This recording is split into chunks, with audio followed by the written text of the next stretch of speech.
தனுஷ் கருங்காலி. இப்போ சமீபத்தில் தனுஷ்ன்றவர் சினிமா ஆக்டர் தன்னுடைய கழுத்தில் ஒரு ருத்ராட்ச மாலை மாதிரி ஒன்று போட்டுக்கிட்டு இருக்காரு. அது ஒரு கருங்காலின்னு அதற்கு ஒரு விளக்கம் கூட சொல்லியிருக்காரு. அவங்க தாத்தா கழுத்தில் இருந்த கருங்காலியில் செய்யப்பட்ட ஒரு மரத்தில் இருந்து தான் அந்த மாலையை அணிவிச்சிருக்கிறாரு அப்படின்னு சொல்லியிருந்தார். சரி, கருங்காலி அப்படின்றது எப்படி என்ன அப்படின்னு பார்த்தா, இந்த நாஞ்சில் மனோகரனாக இருக்கட்டும், இப்போ சமீபத்தில் முதலமைச்சராக இருக்கட்டும், இவங்கெல்லாம் ஒரு புல்லாங்குழல் மாதிரி ஒரு கையில் ஒரு கொம்பை வச்சுக்கிட்டு போவாங்க. இந்த கொம்பு அதாவது ஒரு சின்ன ஒரு முளத்துக்கு ஒரு கொம்பு, புல்லாங்குழல் கொம்பு மாதிரி வச்சுக்கிட்டு இருப்பாங்க. இது என்னதுன்னா, இதை நம்ம கிருஷ்ண பரமாத்மாவே வச்சுக்கிட்டு இருந்த மாதிரி தான் கதை. அந்த காலத்தில் அவர் புல்லாங்குழல் ஊதுற மாதிரி அதை வச்சுக்கிட்டு இருப்பார். அந்த இது மரத்தில் என்ன மரத்தில்னா கருங்காலி மரத்தில் செய்யப்பட்டது. அதனால் அதை வச்சுக்கிட்டு இருக்கிறது. சரி, இந்த கருங்காலி அப்படின்றது தனுஷ் கருங்காலி அப்படின்றது தான் இன்றைக்கி வீடியோனுடைய தலைப்பு. முதல்ல நான் தனுஷ்ன்றதுக்கு ஒரு வார்த்தை சொல்லிடுறேன், விளக்கம் சொல்லிடுறேன். தனுஷ் அப்படின்றது நம்மளுடைய ராசிகளில் கடைசியாக அதாவது விருட்ச ராசிக்கு அடுத்து வர்றது நம்மளுடைய தொடை பகுதி.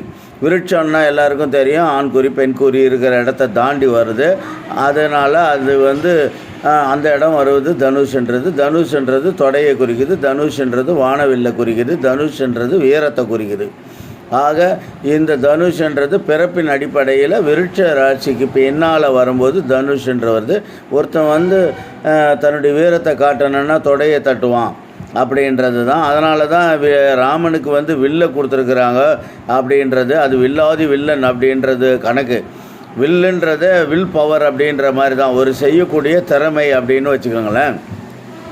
ஆக மொத்தம் தனுஷ் அப்படின்றதுக்கு இதெல்லாம் உங்களுக்கு விளக்கம். வானத்தில் வானவில் மாதிரி தோன்றது தனுஷ்ன்றது வீரன், தனுஷ்ன்றது தொடைப்பகுதி, தனுஷ்ன்றது நம்மளுடைய ராமபிரான் வில்ல வச்சுக்கிட்டு இருக்கிறதுக்கு காரணமே அவர் ஒரு அதிசக்தி உள்ள ஒரு வீரன் அப்படின்றத காட்டுறது. இதெல்லாம் தனுஷ்ன்றதுக்கு சாதாரணமாக பொருந்தும். இதில் தனுஷுக்கு அடுத்து இந்த கருங்காலி. இப்போ கருங்காலின்றதுக்கு என்ன அப்படி விளக்கம் அப்படின்னு பார்த்தீங்கன்னா, கருங்காலி அப்படின்றத ஃபஸ்ட்டு ரெண்டாக பிரிச்சுக்கோங்க. கரு அப்படின்றது கேர் அப்படின்ற வார்த்தையில் நான் ஏற்கனவே சொல்லியிருப்பேன். AIOUE 5 எழுத்தை வச்சு தான் இந்த ஆங்கிலத்திலேருந்து இதெல்லாம் மாற்றிடலாம். எல்லாத்துக்குமே நாம் சொல்லக்கூடிய தமிழில் புரியாத புதிர்களாக இருக்கக்கூடிய அனைத்து வார்த்தைகளுக்கும் தமிழில் விடை சொல்லணும்னா ஆங்கிலத்திலேருந்து தான் எடுக்கணும். இந்த கேர் என்ற வார்த்தையில் CARE என்ற அந்த உயிரெழுத்தை எடுத்துகிட்டு யூன்றதை போட்டுக்கிட்டிங்கன்னா இந்த 5 எழுத்தில் கரு அப்படின்னு வந்துடும். அப்போ நல்லா பார்த்துக்கோங்க, கரு அப்படின்றது உங்களை காக்கக்கூடியது கேர். அதனால தான் கருப்பை அப்படின்னு கூட சொல்கிறது. அதாவது குழந்தையை காக்கக்கூடிய ஒரு பை அப்படின்றதுனால அது கருப்பைன்னு கூட சொல்லியிருப்பாங்க. அது அவ்வளவு தூரத்தில் செக்யூர் பண்ணக்கூடிய ஒரு சேஃப்டி ஓவரி, அதாவது ஒரு பேக் அப்படின்ற மாதிரின்னு கூட வச்சுக்கோங்களேன். அதனால தான் அதற்கு கருப்பை அப்படின்றது. சரி, இந்த காலி அப்படின்னா உங்களுக்கு சமஸ்கிருதத்தில் இங்கிலீஷில் GALE அதை சமஸ்கிருதத்தில் காலி அப்படின்வாங்க. நீங்கள் ஆந்திராவில் தெலுங்கு தெரிஞ்சிருந்திருந்தால் காலி ఎక్కువ కొడతా ఉండాది காலி அப்படின்னு சொல்லும்போது இந்த காலின்ற வார்த்தை கேல் அப்படின்ற வார்த்தையிலேருந்து தான் எடுக்கிறாங்க. அதனால தான் இந்த காலின்றது காற்று கேல் GALE. நல்லா கேட்டுக்கோங்க, இது ஆங்கிலத்தில் இருக்கும். அதை நீங்கள் தமிழில் படிச்சிங்கன்னா காலின்னு வரும். GALE காலின்னா விண்டு.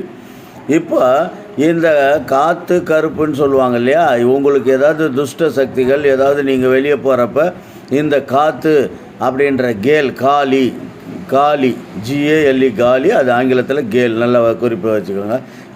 இந்த கருங்காலி இந்த துஷ்ட சக்தியிலையும் இந்த துஷ்ட காற்று கருப்புகளிலிருந்து உங்களை காக்கக்கூடிய ஒரு மகா சக்தி இந்த கருங்காலி மரத்துக்கு இருக்கிறதா நம்பப்படுது. இதை நம்மளுடைய முன்னோர்கள் நம்மளுக்கு இதை சொல்லி கொடுத்துட்டு போயிருக்காங்க. ஜோசியம் சொல்லக்கூடியவங்க கூட கையில் ஒரு சோதின்னு வருவாங்க, ஒரு கூடையும் ஒரு சின்ன கொம்பு வச்சுக்கிட்டு, அதுவும் கருங்காலி கொம்பு தான். அது இவங்களுடைய அதாவது எதிர்காலத்தை சொல்லக்கூடியதுன்னு சொல்லுவாங்க இல்லையா, அது மாதிரி உங்களை அண்டாத இருக்க, உங்களை தீமைகள் அண்டாத இருக்க, உங்களை காத்து கருப்பு அண்டாத இருக்க, உங்களிடத்தில் துஷ்ட சக்தி அண்டாத இருக்க, எதிரியினுடைய அதாவது எதனா செயல்பாடுகள் உங்களை வந்து தொடாமல் இருக்க, இதனால் இந்த கருங்காலி மரத்தில் செஞ்சக்கூடிய ஒரு கருங்காலி ருத்ராட்ச மாலை மாதிரி அவர் தனுஷ் அணிஞ்சிருக்காரு. அதை வந்து அவரை சேஃப்டி பண்ணுது, செக்யூர் பண்ணுது, ப்ரொடெக்ட் பண்ணுது அப்படின்றது தான் அது கதை. கேர் பண்ணுது. அதனால் இது தனுஷ் அணிஞ்சிருக்கிறதுக்கு காரணம் தனுஷ் கருங்காலின்றதுக்கு விளக்கம்.